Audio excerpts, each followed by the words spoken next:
If you had to start a business based on like what you're good at, like tomorrow, what are we doing? What's like Sarah's what?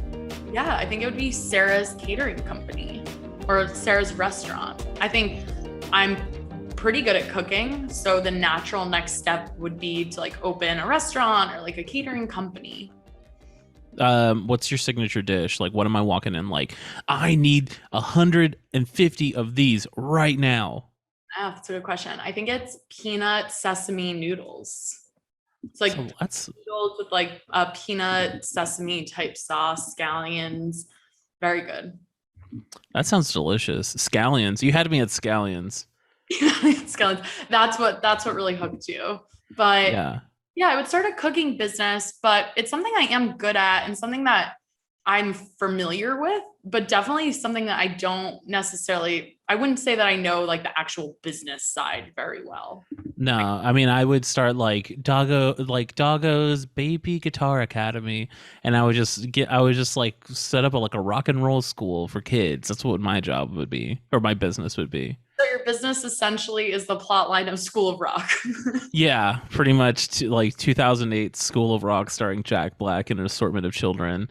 Uh, and that would be the plot. That would be the plot of my business. But yeah, I would like, how do I even get kids to join? Like, who wants to come to my house? Like, is that what you go around? You're like, do you want to come to my house? Is that what you do? Don't know how well that would work out with the children's school situation.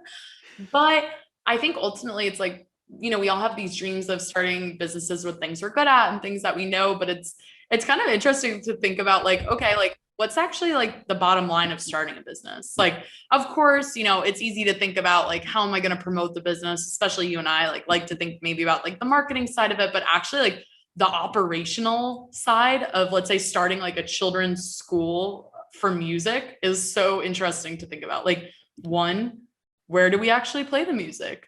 Two, how much do I charge kids to actually come and like take music lessons? It's crazy to think about like all of those Oh, complexities.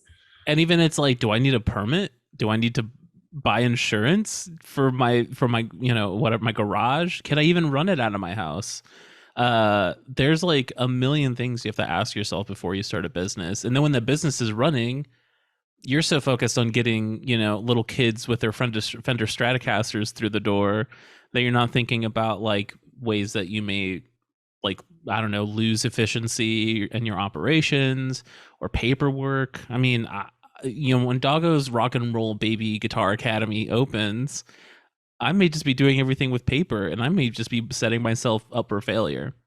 Totally. Um, And you might not even know what to charge, right? So it's like at first you're just charging whatever because you want to get as many people into the school as possible. But then it's like you might not necessarily be thinking about like, okay, am I charging too little in that I'm not making like enough profit just because I'm trying to get more people in the door? And then that's like, I don't know how long Dogwood's Academy is going to stay around for if that's the case. no, I mean, real story. Like, I do guitar lessons, and like my wife is like, you need to charge more, and I'm like, but I'm doing it for fun. I get the luxury of doing that for fun. But like, there are people who are out there every day trying to get leads, trying to get people through the door, trying to run their business. It ain't for fun. This is sweaty hours, as we say. Totally. And it's like it's hard when you're starting a business, especially when it is something that you're naturally good at. For instance, for you with guitar, or like, let's say it's a contractor and, they grew up and their dad owned a painting company and now they're getting into it. Like they, of course, like they're craftsmen, they know how to do the painting, just like you know how to do the guitar, but it's like, it's so much more complex than that, where it's like, how do we learn about what we should be charging? How do we learn about maybe where our business isn't being as efficient in terms of sending crews out on estimates in the wrong neighborhoods that are across Mhm. town? So little things like that. It's like, oh my goodness, where do I learn about all this stuff? Yeah. Well, funny you should ask that, Sarah, because we do have a guest today on the Change Order podcast, just like every other podcast episode that we do. I don't know why I meant to say it that way, but um, yeah, we're joined by Shawn Van Dyke this week, and he's built the Built to Build Academy, and he is like such a big source of information about this stuff. We are so lucky to have him. And Shawn is an author, a business consultant that helps transform businesses looking to make big changes. Through the Built to Build Academy, Shawn helps businesses discover and create the systems they need to be successful. We all need systems to be successful. Shawn is an accomplished author with 2 books. Profit First for Contractors and The Paperwork Punch List. So to learn more about Shawn, go visit his website at shawnvandyke.com. And to learn more about the Built to Build Academy, you go to builttobuildacademy.com. And here's our conversation with Shawn. Woo. Shawn, thank you so much for joining us today. We're really, really honored and happy to have you on the Change Order. We did a little intro. We kind of talked a little bit about like what you do. But Shawn, can you tell us a little bit about what you're up to and maybe how you got into the business of helping contractors kind of take over their businesses, take back their businesses and move in the right direction? Yeah, so I'll start at the beginning and we'll make this as quick as possible so we don't lose your entire audience. But I'll just say this: I graduated with a couple of degrees in engineering. So I used to be a civil engineer and then got my master's in structural engineering. Did that for a while, for several years. And this might be insulting if there are any engineers out there, but that's okay. I used to be one, so I can kind of make fun of them a little bit. But I really didn't know how to build anything. And so I said, you know what? I want to actually know how to build some stuff. So quit that job. I say I quit that job. I got laid off. So I was like, oh, I need to go get another job. Ended up working for a large commercial general contractor on large commercial projects and really enjoyed that. Then found my way to working eventually for a real estate developer as a construction manager. So I was traveling the country building large retail developments, your Lowe's and Home Depots, Walmarts, Targets, all of that kind of stuff. But around that time I got married and started having kids. And we had 2 kids at the time. My wife was like, hey, glad you enjoy your job. But I was on the road 3 to 4 days a week, having to go wherever we were building. And glad you love your job, but not going to work out so well for you being a dad. So I was like, okay. So I quit that job and then started my first business as a real estate development and construction management business. So I stayed local. I'm here in Knoxville, Tennessee. So I was working for developers here in the area as a construction manager, did that for several years. And then around 2008, when banks weren't loaning money to real estate developers anymore, I had to make another pivot. And by that time I had my general contractor's license and had lots of contacts in residential construction and just, from being in the industry. So I started a remodeling business, did that for several years. And then actually one of my trade partners, one of my subcontractors who did all my trim and cabinetry work. His business was blowing up. And he took me out to lunch one day and was like, hey, I got some questions I want to ask you about business side. Cause I come from I make money with spreadsheets, and on the business side, I was sure I've worn the tool belt, but I realized really, really quickly that that's not how I make money in construction. I need to be selling jobs and doing the business side of it. Anyway, so this buddy of mine was like, I want to pick your brain about some business stuff. And so he took me out to lunch and said, I think I need to hire a CEO or an executive come in and run the business because I suck at running the business. And I told him, I was like, yeah, you do. Because he was my subcontractor. I was like, your invoices are always a mess. You're never organized. When your guys get on site, they do fabulous work. And I can trust that. But like the business side of it, yeah, you really do suck. And yes, you need to hire somebody to come in and run the business for you so you can focus on what you're good at, which is being out in the field and running the guys. And he said, that's awesome to hear. Great. And then he said, I want you to come and do it. And I was like, what? And I was like, no way. I don't want to do that. So I got my own business going. But he's a really good salesman. He's like, listen, the jobs that we have coming up, they were super high end, residential trim jobs. And he was like, if I don't get somebody to run the business, I'm going to be out of business and I want you to do it. And so I thought I'd call his bluff. I said, okay, the only way I'm going to do this is you got to let me run the business. And then you go out in the field and run the guys. And I said, if you do that, then I'll come work for you, thinking that he would never turn over the business. And he literally pulled a manila folder out of his briefcase, slid it across the table at lunch and said, okay, here's the business.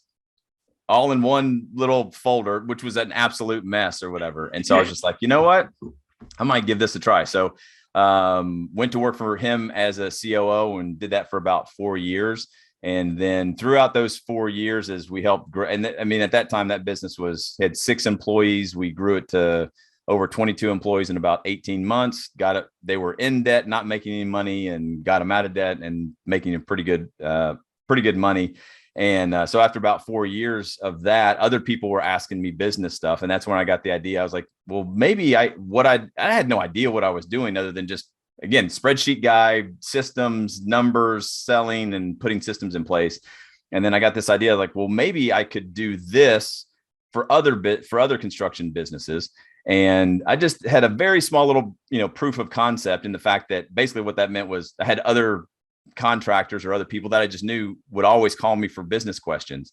And I thought, well, if my friends and my network are calling me, maybe I can expand upon this. So quit that job and then started my coaching and consulting business. And that's what I'm focusing now on. And I've been doing this for going on almost 6 years now. So we run the Built to Build Academy, where we provide training and business coaching for construction business owners. And we say our tagline is, we're going to show you how to make more money, streamline your business, and get your life back. And we are nerds for systems. So there's a lot of people out there that are focused on the marketing, on the sales side. Those are all great, but we are super nerdy here. We're going to tell you, we're spreadsheets, we're checklists, we're system by system way of growing your business. And so a lot of contractors out there, they never start a business going, man, I hope I get to do a lot of paperwork.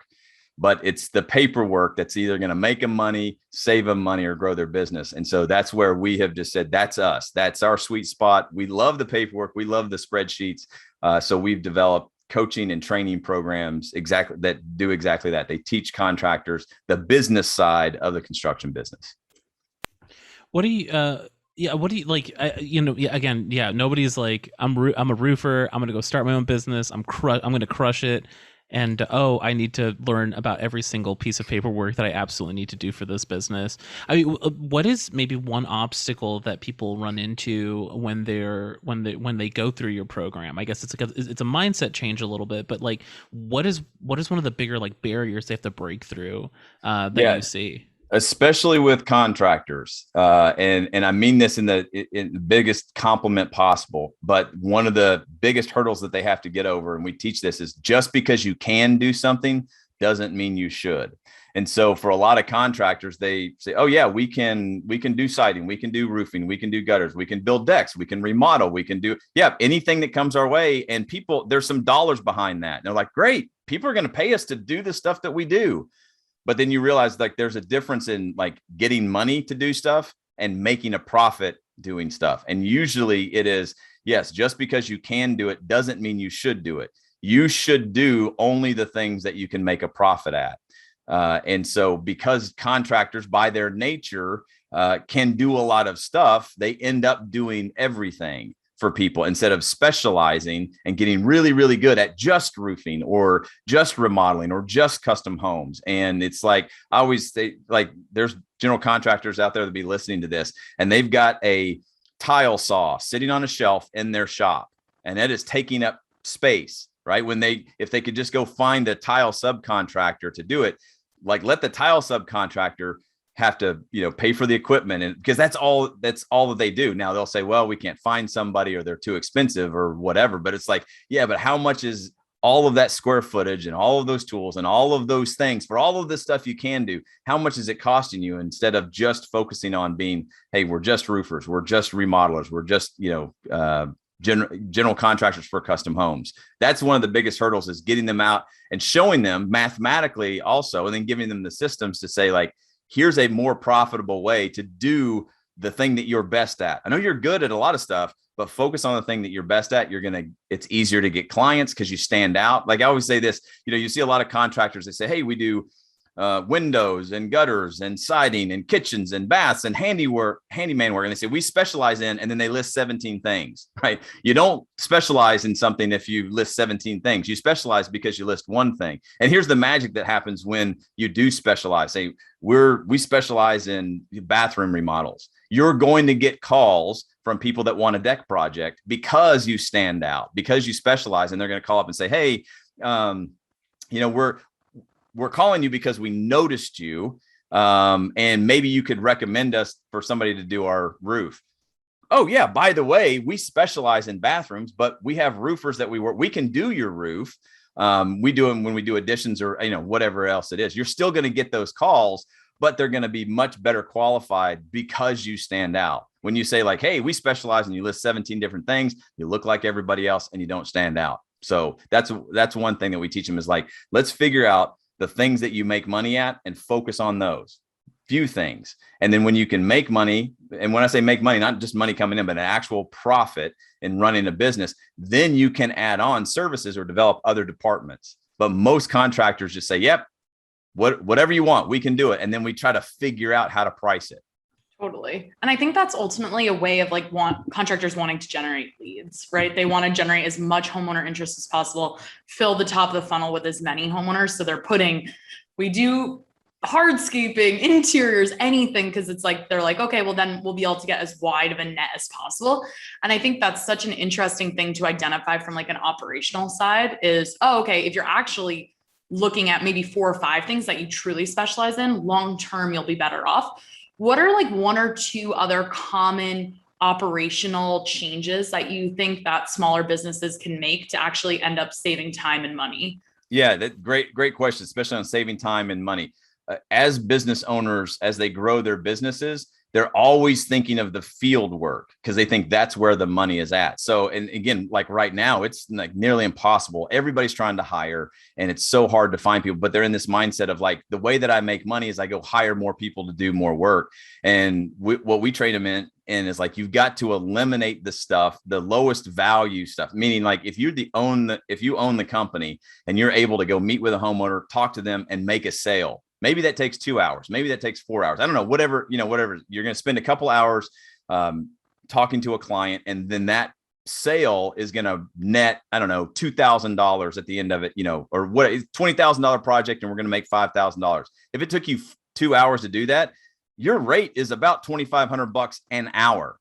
And then you get trapped in the office screwing up your paperwork or trying to do some bookkeeping when you can hire a bookkeeper for $25 an hour, $50 an hour, or whatever. So when it comes time to, or when, like what you were saying is saving time and saving money. I always say like, hey, when you're starting the business, it's just you got to get out there and hang your shingle out there and start getting, you got to start getting customers. The next thing is you're probably going to need some help out in the field. And when they hire that first person and they're like, oh, great, we can go do some more work. They think now, oh, I'll just keep doing that. I'll go hire more people. I always say like that third employee should be somebody in the office, whether it's part-time or whatever. Get a bookkeeper on board as soon as possible, because the business side, the paperwork, there's more money to be made on the office side of the business than there is out in the field. Because every time you do something out in the field, you're putting work in place. There's a whole bunch of paperwork that starts to pile up, and there's more money to be saved or made in the office. So that's why we say, it's like, hey, you start your business, great, go out there and make some sales. You're probably going to have to hire some help so you can expand a little bit. That third employee needs to be somebody in the office, or at least on the admin side. And these days, with everybody having the ability to work from home, like it's never been easier to hire that part-time person and get them working for you wherever they are in the world. But that's going to require a system. Now, that's another sticking point for a lot of construction business owners. They were like, well, I don't know the systems. I don't even know what I would hire that person to do. And I'm like, that's their job. Meaning like, hey, we need some help in the office. We're going to hire somebody. And you tell them, we don't have systems in place. That's why we're hiring you. We need you to create the systems. And this is another mindset thing for a lot of construction business owners, is they think like, I can't, they didn't go into construction saying like, I hope that I get stuck in front of a computer 8 hours a day, crunching numbers, looking at spreadsheets, doing change orders and all of the kind of paperwork, right? It's just not how they're wired. But there are people out there that say, I hope I'm in front of a computer. I don't have to go outside in the hot sun and all of this kind of stuff. And I don't want to meet with clients. I'm horrible with people. I want to crunch numbers. I want to organize. They love spreadsheets, right? But they can't, because it's not them. They think, well, I hate this type of work, this office work. No one else could possibly love it, but they're out there. They're called CPAs. They're called bookkeepers. They're called executive assistants or administrative assistants. And they love to organize everything. Like that gives them joy. So that's the other thing, is realizing like there are other human beings in the world that are exactly opposite from me. And those are the people that you need to hire. Totally. It's interesting because I think you're right. Like no one starts a construction business to be like, I'm about to do pivot tables for the next 10 years. And Yeah. that's what I'm passionate about. They're like, Yeah. I want to build stuff. I want to create like beautiful projects and work on these gorgeous roofs. And it's like finding the people who can do the stuff within the business that you don't want to do, but need done is so vital to see. Well, and that gets back to the first point too, about how they end up doing so many things. And I mean this as a compliment. Contractors in general are people pleasers, meaning like, hey, we need you to come and fix something or to build something, or will you get up on the roof and tear it off and contractors, the good ones are really humble people. They don't need a lot of accolades because they know like it's hard work and it's hard to do. And it takes some specialty skills to do it. So they're happy to stand back and see the homeowner going, oh my gosh, yeah, I don't know, whatever it is, you replaced my front door. It's beautiful. And they just stand back and they're like, yep, that makes me feel good because I'm pleasing you with the way that, so can you do this? And can you do this? And you can do this, right? They don't want to say no because no doesn't seem to be pleasing to people. And it's the same thing like on the business side, like, hey, we gave them a price and a scope of work to do this job and something changed. I don't want to have to tell them there's a change order or it's going to cost more, or like, hey, it's not my fault you decided to upgrade this thing or what. So because they're such people pleasers, they think, well, we'll deal with it later. Right. And then it always comes back to bite them at the end when they're like, oh man, I'm not making any money. Oh yeah, we got $20,000 worth of change orders. I have to have this really weird conversation. I don't have a system in place. I don't have all the paperwork to back it up, but all I know is I don't have any more money and they changed some stuff. This is really bad. And I don't like saying no to people, right? Meaning, and that's another problem at the beginning of the conversations when someone says like, hey, okay, here's what we want. And they say, well, what's your budget? And they don't have the budget for what they want. The contractor has to say no. Well, that goes against their core. How do I please somebody by telling them, sorry, you can't afford that, right? That's where the systems come in, where you say like, hey, if you can't afford it, let's work this thing back to something you can afford. Or it's okay to say, hey, it's not a good fit for us because we're not a charity. We're running a business. But that goes against the core of what most contractors are. Great people that love to please other people just by not getting accolades, and they don't need a lot of applause. They just like putting work in place and standing back and seeing homeowners smile. Well, unfortunately, that's not what a business is about. A business is, as much as it is saying yes to your customers, it's also saying no to everybody else. That's what we teach them too. You have to design your business for your ideal customers so that when they come to you, they want everything that you've got and you can make money off of them. And if they're not your ideal customers, you got to say no. Yeah, and I guess it's that also that fear of like losing business, right? Like if you can't close a sale, or it's like you don't actually get the job, you've like failed in some way, or the next one won't come. But I think it's, when you talk about systems and having things in place that help your business, the next one will come. Like you will have to say no to some things, but if you have the right stuff, your business is going to generate those leads. You'll get the job and you'll do a great job and on whatever, shingling the roof. And I guess my question for you is when it comes to that kind of that fear of like being able to close the sale, a lot of people will, as people pleasers, as to get people smiling and happy, they'll cut their prices down, right? Or they'll be like, oh, I can do it for cheaper than this guy, because you don't want to walk away from the job, the house, the kitchen table with no deal, the sealed deal. So I guess, what are your ideas on pricing and how contractors may be hurting themselves? Yeah, I was always, if you get a group of contractors together, and let's say that they've been in business, 3 to 5 years, they've gone through some of those initial hurdles where they've gone through all of that fear and all of that kind of stuff. And they've also gone through some cycles of their business where they realized they weren't making money. So they had to change something. Now, some of them will change their pricing. Some of them will try to do something different, but they've all gone through like, oh, I've got to start charging more than I did last year or a couple of years ago, because now we're out of money, or like this thing just isn't working. So they start charging more, and they realize that the higher the price, the better the client, right? And so, but they're still trapped. So they get trapped sometimes thinking like, oh, I gotta lower my price to compete with the other guy. And this is what I tell them. I'm like, the other guy might be you 2 years ago, who didn't have as much of experience, who didn't know how to run a business, who didn't have good subcontractors, and who doesn't have a good reputation. So before you cut your prices to compete with that guy, remember, you might be competing against yourself 3 years ago, the guy that was a nightmare to be around, that was not organized, that didn't have enough experience, and just wasn't charging enough. So I'm always saying, like, instead of dropping your prices and customers are ignorant, that's okay. Like, this is going out to business owners. It's okay to, we want to help our customers and inform them and give them value first. And when you provide value, then you don't have to compete on price. They either want the value that you provide, or they can't afford. That's what I always say. There are two kinds of customers in the world: ones that can afford you and ones that can't. Unfortunately, we don't have time in our business to waste time on customers that can't afford us. We want to identify the ones that can afford us, why they value what it is that they're buying, and just go all in on that. And I always just say, like, cutting your prices is a race to the bottom, because there will always be somebody that's cheaper than you. But when you develop a system to sell your value, then you don't have to compete on your price. And we teach our clients, like, when the budget thing comes up, and customers are that's the thing. Customers, when they have these conversations, especially when they're doing residential projects, they're only doing a few of these projects probably in their life, and at least in the lifetime of the house, right? So it's one roof, and it's going to last them 25, 30 years or whatever, one major remodel or whatever. That sales conversation that the customer's having, they have it once or twice in their lifetime. A contractor's having that conversation 10 times a week.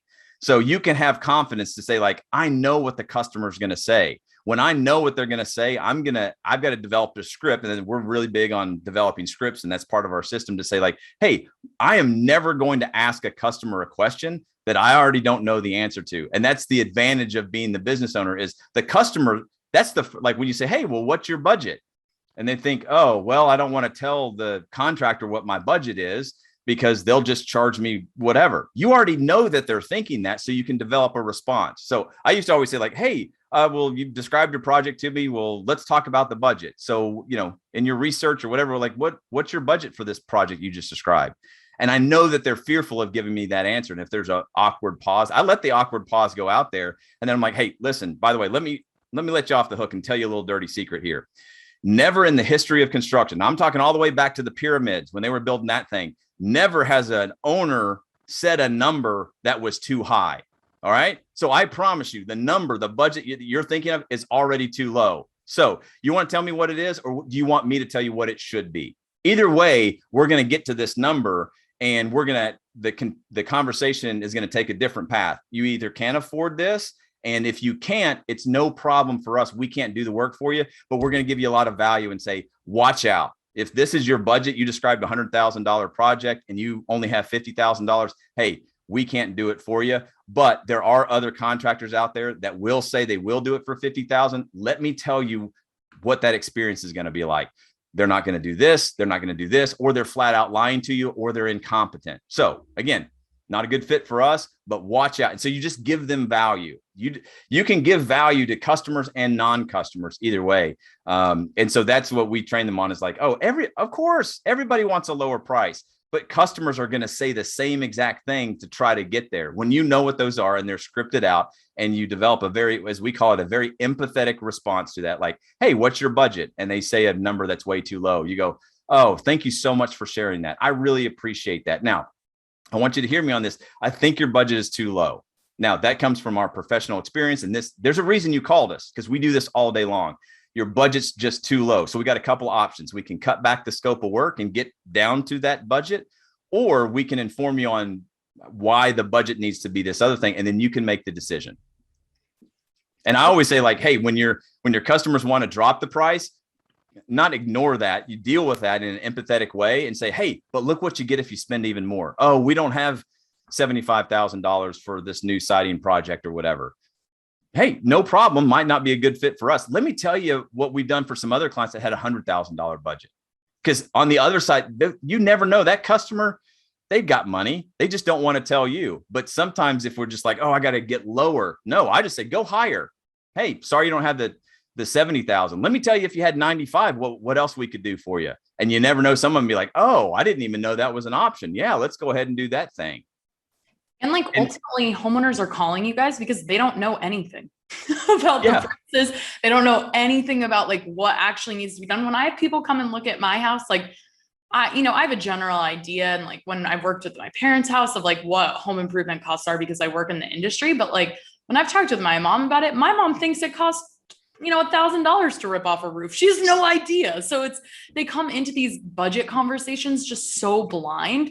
And I think contractors that I've talked to get offended very easily when, homeowners give low estimates, but in reality, it's just because they're ignorant to like what the cost of the projects are.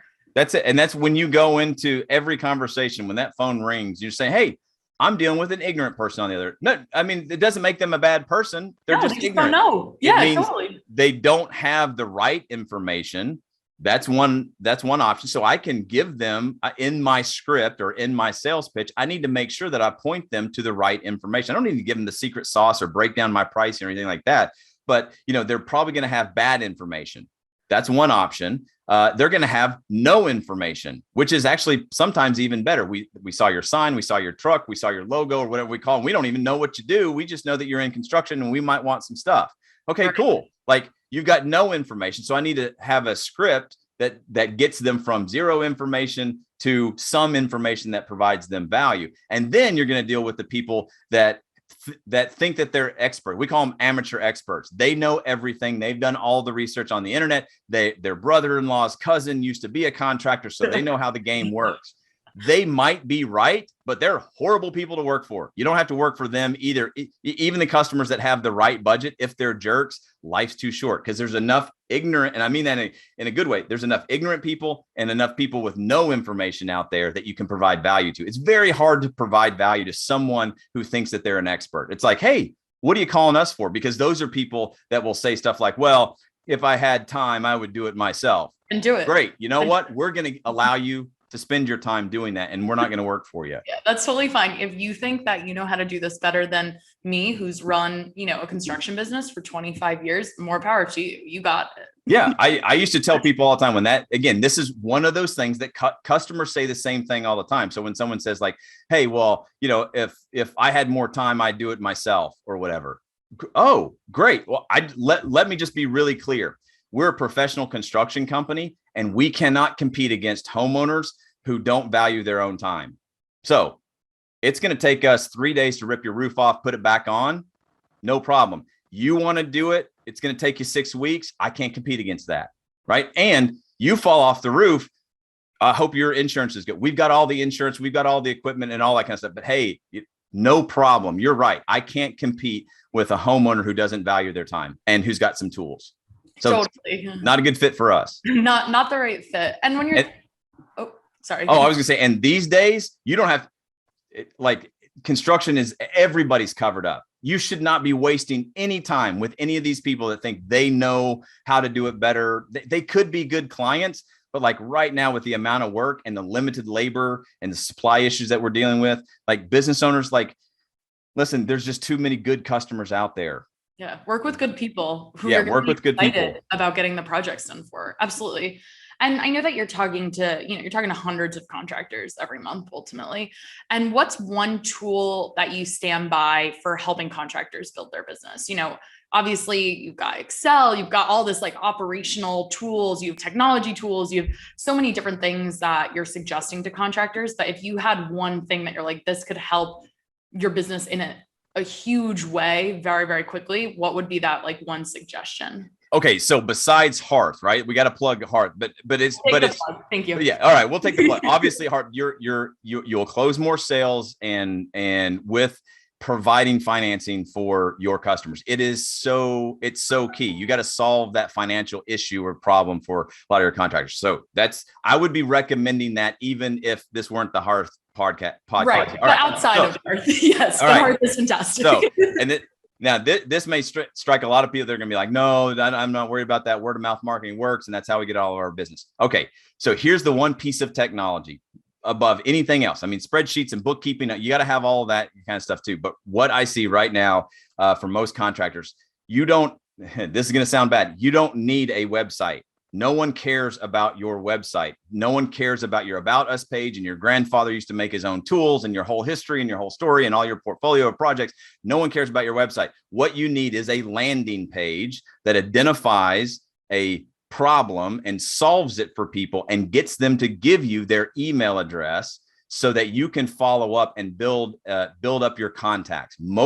Most contractors, all of their leads are trapped in their email. They're in their text messages. And I would say you don't need a website if you've got an effective landing page.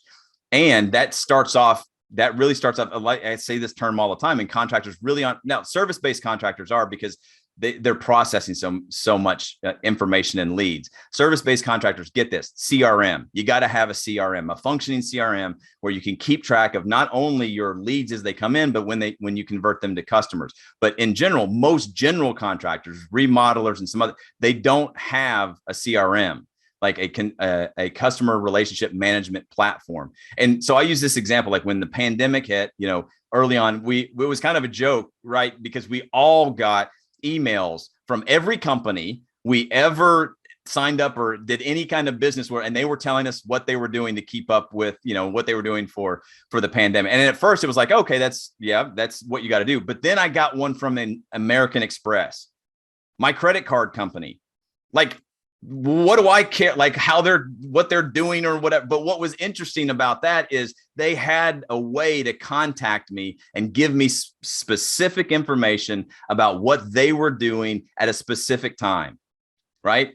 It was kind of funny. I'm like, I don't really care. I don't think that my, swiping my credit card somewhere or whatever, but it's the same thing, building up that they still had my email address.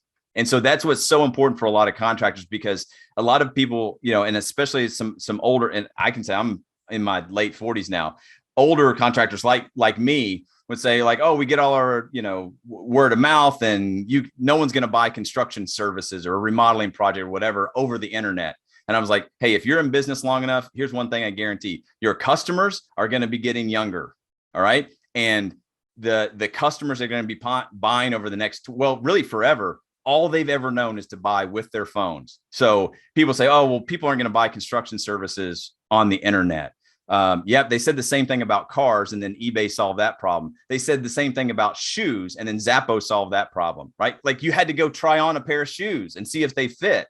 Nope. Zappos said, no, we'll just send them to you. If you don't like them, you just send them back, no charge. And whatever, Zappos is billions and billions. The same thing applies to construction companies. You have got to put a cash register on your website to say, here's what we do specifically. This gets back to our original point. Here's specifically what we do, how we solve your problems. Here's how you get started. And here's where you can send us money right now to get started, because customers in the next 5 years, 10 years, I'm not going to predict that because everything's going to change. Who knows what technology is going to do in 10 years. But over the next 5 years, the contractors that have a cash register, meaning a button that someone can click and give you their credit card information to start the estimating process, to make an initial payment on a $10,000 project without you ever even going out on site, and I used to say this before too, with, before pandemic, I was coaching people and using Zoom and all this kind of stuff. And it was like, contractors were like, what? We can meet virtually?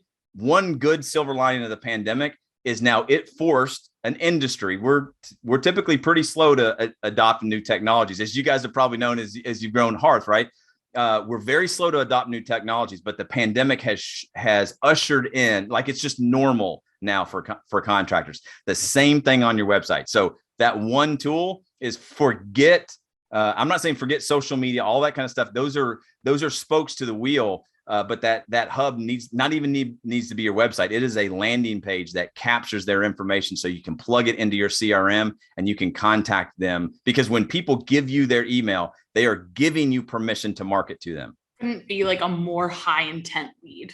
Contractors are very concerned with like, what's the intention? Like, especially if you're looking at like digital leads and buying from lead aggregators, there's always like the question of like, okay, what are the conversion rates on these? I know for a fact there's no higher converting lead than someone who goes onto your website and fills out your landing page. Yeah. And even these days we're seeing like text in opt-ins. Yep. Like people but the contract and people in general be like, oh, I get so much spam email, or I don't really pay attention, to email. You're just thinking about all of the stuff that you don't like. And when you look at like how much stuff you do buy because you got an email, and it's not a one-time thing, right? It's a nurturing thing. It's several emails. And people say, well, I hate getting annoying text messages. Yeah, because you're not that person's ideal customer. You're going to annoy some people, right? But that's the great thing about it, is they get to opt out. You click unsubscribe, or you hit delete or block or whatever. But it doesn't change the fact that when you send that text message or that email to the right client at the right time, and now it's time for a roof, or now I want new windows, because you've been sending them other valuable information, when it's time for them to buy, the shortest distance is to go to the person that's been educating them and staying in front of them. And there's never been an easier, simpler, or cheaper way to do that right now than through a CRM, through email. And I'm just telling, like, the text messaging thing, like, we're all annoyed with it. But when we get those annoying text messages, it's because like that's the person that's sending that we're not their ideal customer. Totally. And I forget what the statistic was. We actually had the CEO of Hatch on, which is a software that does like automation. And I think it's like in the high 90% of people open every single text message they're sent. So it's like, as contractors get more comfortable communicating and following up with the tool of texting, like, imagine how much higher conversion rates can be versus trying to get people on the phone and call them and leave messages, and you're calling up with a lead 6 or 7 times. Like, no one under the age of 35 at this point wants to be called on the phone without a text message first. That's right. No one. Yeah, this morning I had to call for like doggy daycare, and I was just like, why am I calling? And why can't I just see their schedule to see if there's an availability? Like, I was getting like frustrated with the fact that there was just like, can I just look at the schedule so I can just, put them in or something? And then I had a locksmith come today, and I just got upset because I couldn't just like put in send me a locksmith at this time. Yeah. It was just like, I had to get on the phone. They had to explain to me it's a $3 charge for an extra key. And I'm like, okay, just come. I don't care about the $3 key. Just come. Yeah. Yeah. Well, it's like, I've got 5 kids, and I used to be able to yell down to them when they respected me, but now they're getting in their teenage years, yelling down to them doesn't work. I'll be upstairs and I'll text, because I know my kids will respond to text. That's just the way that it is. Totally. It's the way of the world, man. Yeah. We're so attached to our phones. We are. And I mean, again, you may not like it, you may not agree with it. And there's all sorts of stuff about like how it's distracting. Set all that stuff aside, but that's where business is done. Business, there's so much gold in an email list. Absolutely. Well, I think that's our time. I don't want to keep going. I feel like we could talk to Shawn for like an hour or two here. So we'll probably have you back on, Shawn, because this is love to do it. This has been awesome. So for you guys listening, to learn more about Shawn, go to ShawnVanDyke.com.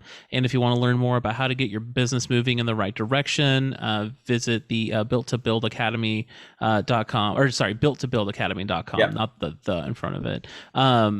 And I've been on the site. It's great. It even has like a little path for you, like depending on like how much revenue you make, what's the right program. Yeah, we got different programs to hit contractors where they are in their business, and we've got we've got some foundational, as we call foundational systems, and then other systems as your business grows, and then some one-on-one mentoring.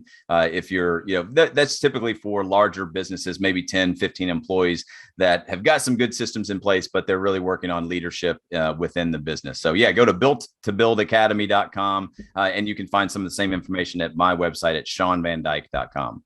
Yeah, no, I love that. I actually, like, when I saw that, I was like, oh, that's such a great idea. Like, and it really does go to say, gonna go parallel to the Saints, like, not one size doesn't really fit all, right?